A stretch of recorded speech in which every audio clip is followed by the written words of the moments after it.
भाऊ नवरा बायकोचे भांडणं झाल्यावर बायको काय करते? नवरा बायकोचे भांडणं झाले ना, सगळ्यात जास्त ना बायकोना 5 ह्या गोष्टी करते माहितीये का? कोणत्या? घरामध्ये नवऱ्याच्या पुढं अशी हिंडन सना ना ना ना ना काय जणू काय वंदे भारच सुटली माहितीये का? 2 नंबर घरातलं सामान असं आदळा आदळी करीन जणू काय धुणं धुतानी ते नाही का गोदाडे आपटी ते तसे. आणि लेकरावर तर अशी चिडण वर आवाजात एवढी बोलन काय जणू काय एखाद्या पक्षाचा प्रचार करायला लागली माहितीये का, मतदान द्या म्हणून.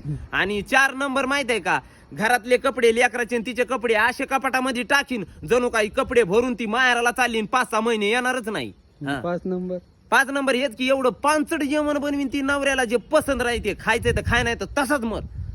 तुझ्या संग हेच होतं वाटतं. मग माझ्या संग नाही, शेजारच्या पाहतो ना मी, आमच्या शेजारी जे आहेत ना त्याच्या घरामध्ये मै बायको लय धार्मिक आहे, मला अशी जीव लावी ती मारण्याची, दुसऱ्याच्या अशा मारते. मी असं कान देऊन ऐकितो भिताडीला त्याचं भांडवल.